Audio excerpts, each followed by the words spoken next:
Halo YouTube, jumpa lagi sama saya DJ. Assalamualaikum warahmatullahi wabarakatuh. Selamat siang, selamat sore, selamat malam, selamat pagi. Apa kabar teman-teman semuanya? Udah lama banget saya nggak bikin video tentang loa lagi, karena memang ada kesibukan belakangan ini ya. Jadi saya coba untuk tetap konsisten membahas hukum tarik-menarik. Nah, video kali ini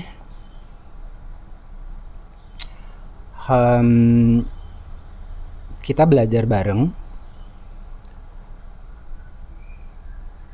Video ini juga dibuat untuk melengkapi pengetahuan kita tentang hukum tarik-menarik.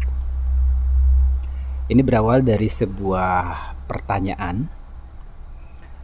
Jadi ada yang bertanya lewat WhatsApp, Mas Dani, kenapa sih apa yang saya cita-citakan, apa yang saya inginkan, kok kelihatan itu belum terlihat gitu. Padahal saya rajin afirmasi setiap hari, atau mungkin habis sholat atau mau tidur, meditasi juga rajin, visualisasi juga ibaratnya ya rajin. Tapi kenapa malah bukannya merealisasi apa yang saya inginkan, tapi malah seperti permasalahan hidup itu semakin berat. Mungkin teman-teman juga ada yang merasakan hal yang serupa seperti itu ya, rajin afirmasi, visualisasi, dan meditasi. Nah, ini juga menjawab pertanyaan besar saya. Jadi, waktu saya mulai membagikan file The Secret dalam bentuk file PDF, kemudian saya sempat merenung,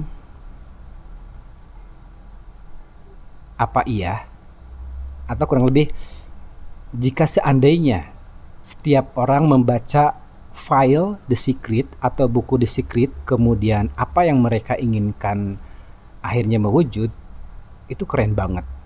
Sampai saya terpikirkan, kenapa saya enggak buka ini aja ya, semacam sekolahan gitu, atau mungkin yayasan yang beneran bikin gedung yang dimana di sana itu khusus membahas isi dari buku The Secret. Nah, tapi realitanya, kenyataannya tidak seperti itu. Karena yang saya alami dulu, bicara waktu ya, katakan saya kenal buku The Secret tahun 2011, kemudian saya baca berulang-ulang sampai kemudian saya mengerti dan paham, kemudian saya mengaplikasikan, sama halnya seperti afirmasi, meditasi, visualisasi juga ya.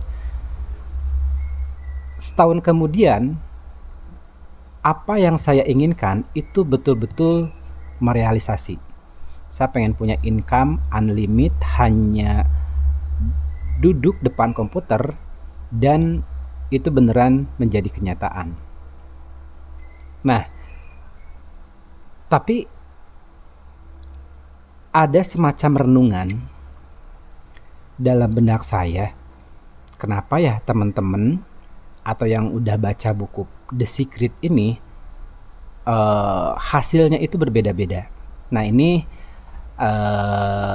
menjadi basic atau dasar dari pembahasan video kali ini, yang mudah-mudahan dari video ini nanti ketika saya coba jelaskan polanya, teman-teman bisa memahami kenapa tidak terjadi sesuai apa yang kita harapkan.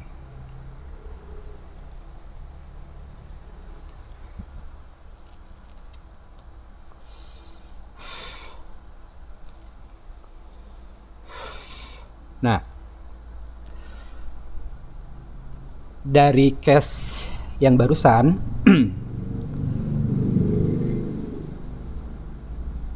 akhirnya saya menemukan sebuah rumus atau pola. Jadi pola ini menjadi sangat penting buat praktisi The Secret, buat teman-teman yang sudah belajar hukum tarik-menarik. Pola ini menjadi penting, kenapa? Karena ini akan seperti menjadi kunci rahasia di balik semua yang terjadi, atau mungkin yang pernah saya alami. Ada rahasia yang justru itu tidak terlihat. Nah, saya akan coba menjelaskan ini versi saya, sepengetahuan saya. Mudah-mudahan teman-teman bisa memahaminya, ya. Saya akan coba sangat hati-hati dalam arti mengemas kata-katanya yang beneran mudah dimengerti gitulah. Nah, saya berawal dari katakanlah afirmasi nih ya.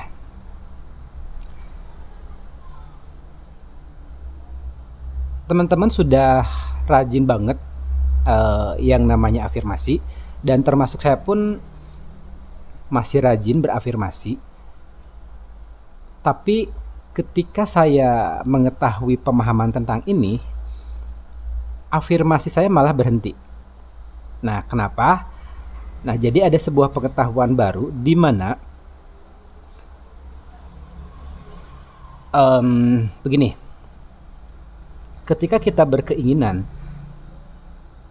ingin mewujudkan sesuatu hal yang tidak ada menjadi ada, itu katakanlah kita melalui sebuah mind, sebuah pikiran, kemudian kita berafirmasi gitu ya. Nah, ketika kita berafirmasi, kita itu melemparkan sesuatu kepada alam semesta. Misalkan contoh gini, saya adalah magnet uang, kapanpun dan dimanapun saya berada, uang datang kepada saya dengan mudah, cepat, nyaman, lancar, menyenangkan secara terus-menerus, dan makin hari makin bertambah banyak jumlahnya. Nah, itu adalah sebuah afirmasi positif. Nah, apakah saya sudah menjadi magnet uang? Secara realita kenyataan saat ini, ya sebetulnya uang mengalir, tapi ya kadang-kadang kurang gitu ya. Tidak sesuai yang beneran dulu pernah saya rasakan di tahun 2013-2014, yang beneran uang itu mengalir itu dengan sangat mudah banget dan cepet banget lah gitu. Nah, polanya itu kurang lebih gini. Kita melalui pikiran, ya, melalui pikiran berafirmasi, ini melemparkan sebuah katakanlah permintaan. Kemana? Saya menyebutnya ke alam semesta ya. Teng, dilempar gitu kan. Nah, pemahaman baru yang saya tahu tentang adalah bahasa semesta, bahasa alam semesta. Saya ketika mendengar pengetahuan ini betul-betul tersenyum, dalam arti saya menyadari banget, oh jangan-jangan memang afirmasi saya yang selama ini saya ucapkan itu kenapa tidak bekerja atau tidak memanifestasi gitu ya. Itu karena memang ada yang salah. Ya, mudah-mudahan sejauh ini kasusnya sudah terpahami ya. Kayak bentar.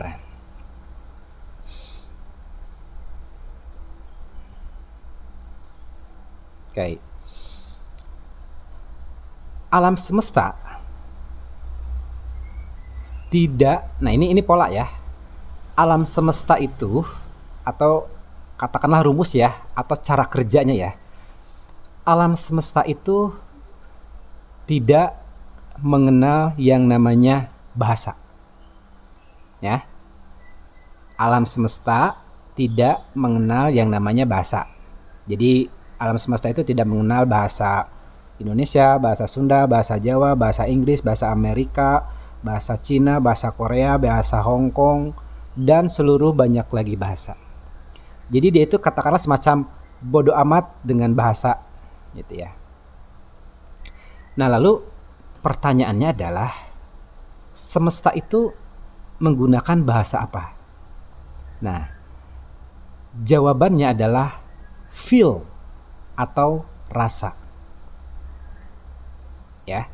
Jadi semesta itu menggunakan atau berkomunikasinya kita dengan semesta itu menggunakan rasa, bukan menggunakan bahasa kita. Atau bahasa Inggris atau bahasa Jerman. Oke.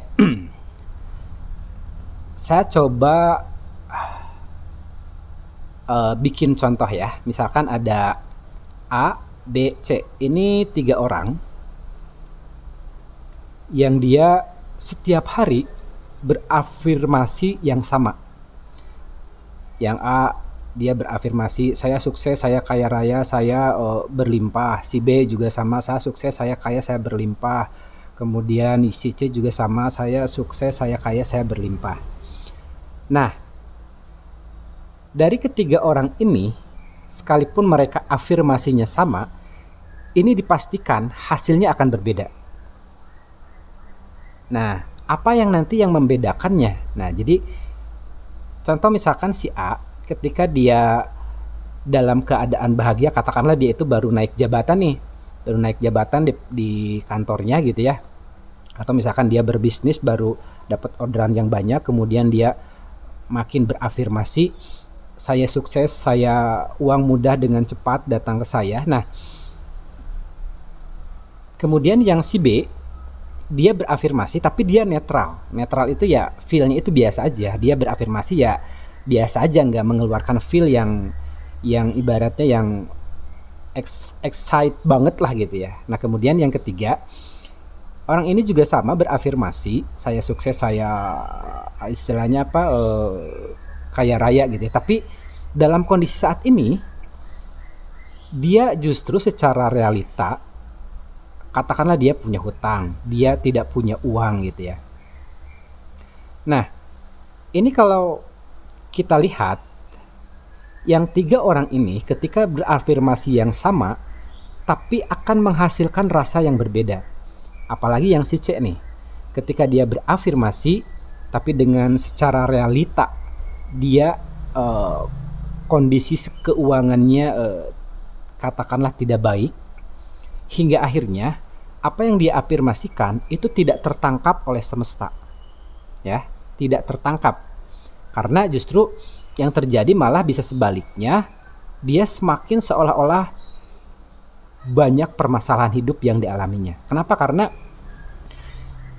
ketika dia berafirmasi seperti itu, justru di balik yang kita tidak lihat itu rasanya negatif, merasa kekurangan gitu ya, apalagi mungkin istilahnya semacam banyak ngeluh sekalipun dia rajin berafirmasi gitu kan. Nah, dari 3 contoh ini saya coba simpulkan ya, kenapa yang A akhirnya bisa makin tajir, makin sukses. Yes, karena dia ketika berafirmasi dia menghasilkan sebuah rasa. Rasanya itu adalah rasa positif. Kalau yang ini netral, katakanlah ya hidupnya gitu-gitu aja, maksudnya ya perkembangannya itu ya gitu-gitu aja gitu karena perasaannya netral. Kalau yang ini justru berafirmasi tapi rasa yang dikeluarkan adalah rasa kekurangan. Afirmasinya saya sukses, saya kaya, tapi feel yang dikeluarkannya adalah rasa kemiskinan, rasa kekurangan. Nah, dari 3 contoh ini saya seperti katakanlah menyimpulkan bahwa akhirnya afirmasi itu tidak akan menjadi apapun ketika tidak menghasilkan rasa. Nah, jika kita ngomongin rasa ini ada 2. Ada rasa yang positif, ada yang negatif. Nah, terus kita juga tahu polanya bahwa rasa yang akan direspon oleh alam semesta. Ketika rasanya adalah kekurangan terus, sekalipun dia bilang sebaliknya secara lisan, tapi rasa yang dikeluarkan adalah kekurangan, keluhan, justru tanpa sadar dia itu meminta semacam, ayo berikan aku banyak lagi masalah. Nah, tapi misalkan yang si A kemudian dia akhirnya melesat menjadi orang yang sukses, kemudian banyak uang. Nah, karena dia mengeluarkan rasa yang positif, rasa yang berlimpah gitu ya. Hingga akhirnya semesta menangkapnya, oh, dia mengeluarkan rasa-rasa yang positif nih. Hingga akhirnya secara hukum semesta itu akan memberikan apapun atau katakanlah memenuhi apa yang dirasakan orang ini. Oke, kira-kira sampai sini bingung nggak ya? Video ini berarti akan sedikit panjang ya, tapi nggak apa-apa lah.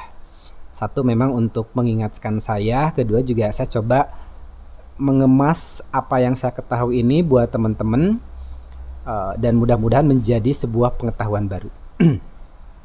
Nah, itu pola yang pertama adalah bahwa semesta itu menggunakan bahasanya itu adalah bahasa rasa. Nah, perhatikan di sini, ketika rasa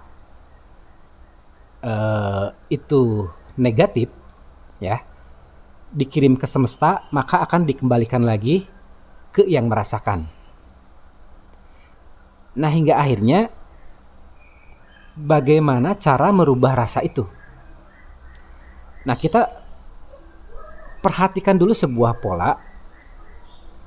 Mind, pikiran, itu akan menghasilkan yang namanya buah pikir. Kita berpikir, menghasilkan buah pikir, kemudian baru masuk ke feel atau ke rasa, ya. Itu sudah pasti. Sudah pasti. Berpikir akan menghasilkan rasa. Nah, berpikir pun ada dua. Ada berpikir yang positif dan ada yang berpikir negatif. Nah, hasilnya pun akan tergantung dari cara berpikir kita. Jadi si rasa ini adalah hasil dari olah pikir kita. Kalau kita dominan lebih sering berpikir yang negatif, maka rasa akan yang dihasilkan atau yang tumbuh dari diri kita adalah rasa yang negatif pula. Nah, rumusnya ketika rasa negatif, maka yang terjadi apa? Yes, karena komunikasi kita dengan semesta itu menggunakan rasa, nah kita tanpa sadar akhirnya seperti seolah-olah permasalahan kehidupan itu semakin merajalela mendatangi kita gitu ya. Nah, oke. Lalu apa solusinya? Atau sebelum ke solusi, apakah jadi kita tidak boleh berafirmasi atau afirmasi itu jelek? Nah, justru sebetulnya saya mulai memahami bahwa afirmasi positif itu tujuannya adalah untuk membangkitkan rasa. Contoh misalkan dalam ketiadaan, tidak punya apapun, saya berafirmasi, misalkan saya adalah magnet uang, kapanpun dan dimanapun saya berada, uang datang kepada saya dengan mudah, cepat, nyaman, lancar, menyenangkan, status menerus, dan makin hari makin bertambah banyak jumlahnya. Itu diharapkan hasil dari afirmasi ini akan menimbulkan sebuah rasa yang positif, ya. Jadi rumusnya adalah diafirmasi masuk ke rasa. Tapi jika seandainya kita berafirmasi kemudian katakanlah tidak menghasilkan sebuah rasa yang baik atau malah justru rasanya tetap tidak berubah, saya pikir afirmasi itu akan menjadi sia-sia saja. Malah mungkin kita tidak berafirmasi, tapi seandainya rasa kita lebih dominan rasa-rasa yang baik, rasa-rasa yang positif, saya pikir justru kebaikan kehidupan akan selalu menghampiri kita. Nah, sebetulnya dalam buku The Secret itu sudah sangat detail banget bagaimana prosesnya. Itu adalah kan minta, yakin, syukur, atau menerima. Nah, justru ini yang menjadi kuncinya. Tapi kadang-kadang ya kita sekali dua kali kadang-kadang nggak paham apa sih yang dimaksud dengan menerima itu apa sih gitu kan. Apa sih gitu ya. Sementara sebetulnya di sana itu sudah dijelaskan lengkap banget bahwa siapa yang memiliki syukur akan aku tambah nikmatnya, dan yang tidak memiliki syukur yang ada pun akan diterima. Nah, justru yang menjadi rahasianya itu adalah di situ. Dirasa syukurnya itu, penerimaannya itu.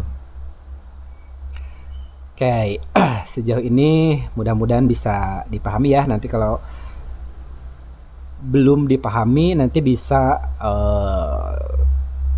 berkomentar di kolom komentar. Nanti siapa tahu kita bahas lebih dalam lagi agar betul-betul difahami. Nah, kembali ke yang tadi. Pikiran membentuk yang namanya buah pikir. Buah pikir akan menghasilkan rasa. Nah, rasa, jika seandainya kita fokus, si rasa itu sama kita dikasih fokus atau diberi atensi lebih, diberi atensi itu berarti kita fokus ke rasa itu. Nah, si rasa itu akan berkembang. Makanya mungkin kita pernah lihat ada orang yang ibaratnya ketika dia mulai mendapatkan suatu keberhasilan, itu seperti cepat banget dia untuk terus menjadi menjadi lebih baik lagi. Tapi sebaliknya kita pun pernah melihat bagaimana seseorang ketika dalam keadaan terpuruk, itu seolah-olah beneran nggak henti-henti permasalahan hidupnya datang ke dalam kehidupannya. Nah, secara pola yang terjadi adalah seperti itu. Jadi berawal dari satu pikiran negatif, kemudian menghasilkan sebuah rasa negatif, si rasa itu kemudian dikasih fokus, di mana fokus ini adalah energi, maka itu akan berkembang. Sehingga tanpa disadari, kita seolah-olah menantang kehidupan, menantang semesta. Ketika rasa kita negatif, kita sering mengeluh, menceritakan seluruh istilahnya kesengsaraan kita, apalagi dengan didramatisir gitu ya. Itu beneran tanpa kita sadari, kita semacam mengatakan, ayo terus beri aku masalah. Jika seandainya itu masalah keuangan misalkan ya, terus beri saya kesusahan masalah finansial. Nah, sekarang kita lari ke solusi. Apa solusinya? Jika seandainya akhirnya kita mengetahui hal itu, ya. Yang pertama adalah menyadari. Kita aware. Kita sadar bahwa kehidupan kita seperti ini, itu harus kita terima dengan kondisi apapun. Sadar dulu nih bahwa oh iya, ini adalah kesalahan saya, mungkin dari cara berpikir saya yang salah, kemudian bagaimana pikiran yang selalu menyalahkan orang lain gitu ya, yang selalu menyalahkan orang-orang di luar gitu ya. Nah, yang pertama adalah sadari dulu bahwa yes, ini adalah sesuatu hal yang tidak enak. Ya, sadari dulu. Kemudian yang kedua, kita adalah accept atau menerima. Nah, apa sih menerima itu gitu ya? Menerima itu bukan kayak misalkan udahlah saya pasrah, atau saya orangnya bodoh, saya orangnya miskin, ya gini aja lah. Nah, bukan seperti itu. Menerima di sini tuh kita mengizinkan sebuah situasi atau kejadian menghampiri kita. Jadi kita benar-benar tidak menolaknya. Karena rumusnya kalau kita menolak itu biasanya ditolak justru akan dikasih, ya. Kita menerimanya. Nah, mungkin kalau versi agamanya menerima ini di sini adalah syukur sebetulnya. Kita menerima dengan legowo, dengan lapang dada apapun yang kita alami saat ini. Nah, sekarang apa yang terjadi ketika kita sudah menyadari, kemudian kita menerima, maka kita sudah tidak memberikan fokus kepada rasa. Jadi kita sudah tidak memberikan energi kepada rasa-rasa yang negatif itu, sehingga akan ada yang namanya perubahan energi di dalam diri kita. Sehingga akhirnya kita sudah menyadari, kita sudah menerima, kemudian kita memperbaiki diri, memperbaiki semuanya, kemudian mencoba lagi benar-benar membaca polanya, memahami polanya, supaya kehidupan kita lebih baik, apa yang harus dilakukan. Nah, dari seluruh yang saya sampaikan tadi, sebetulnya adalah kuncinya ada di rasa. Ada di rasa. Nah, tapi memang ini seperti kompleks ya, karena kayak saya coba sedikit lari bagaimana cara kerja pikiran. Ya. Karena pikiran itu seperti menjadi benteng utama gitu loh, gerbang utama di mana apakah sesuatu hal itu boleh masuk atau tidak gitu loh. Nah, karakter pikiran itu hanya dua, menganalisa, kemudian judgment. Ya, analisa, judgment. Misalkan contoh misalkan pikiran itu sebetulnya secara secara basicnya dia itu sifatnya sebetulnya netral. Atau katakan sebuah situasi itu sebetulnya keadaannya netral. Dia itu tidak bermuatan positif atau bermuatan negatif. Yang akhirnya sebuah situasi menjadi negatif, buruk, menguntungkan, baik atau tidak baik, yang memberi label itu sebetulnya adalah pikiran kita. Ya, mungkin di video-video sebelumnya kayak cerita Patani itu kalau kita renungkan, sebetulnya sebuah situasi itu netral hingga akhirnya menjadi bahwa ini kejadian atau situasi yang menguntungkan atau situasi yang istilahnya menyialkan kita, sial, itu sebenarnya dari pikiran kita.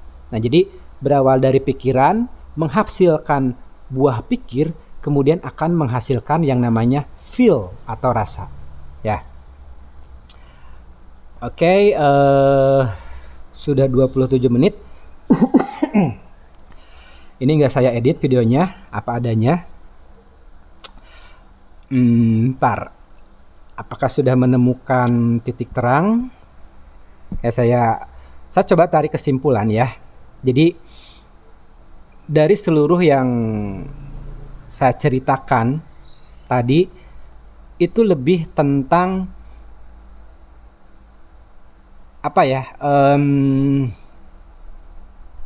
atau kata kuncinya ada di rasa. Ada di rasa, cuman kita sendiri mungkin bingung rasa-rasa seperti apa gitu ya. Cuman poin pentingnya bahwa di video ini saya sharing sesuatu hal tentang bahwa semesta, kita berkomunikasi dengan semesta itu melalui rasa. Nah, apakah kita memang harus berkomunikasi dengan semesta? Nah, karena saya membahas tentang hukum tarik menarik itu pasti ada hubungannya dengan semesta. Jadi objeknya kita, kemudian kita melempar sesuatu ke semesta, dan kita berharap lemparan kita, entah judulnya afirmasi apapun, itu dibalikan ke kita ya. Jadi kita adalah apa yang kita pikirkan. Nah, ternyata tidak cukup sampai di situ. Tidak cukup kita adalah apa yang kita pikirkan, tapi sebetulnya adalah kita adalah apa yang kita rasakan. Itu sebetulnya. Nah, ini video ini udah cukup panjang, hampir setengah jam ya. Tapi ini menjadi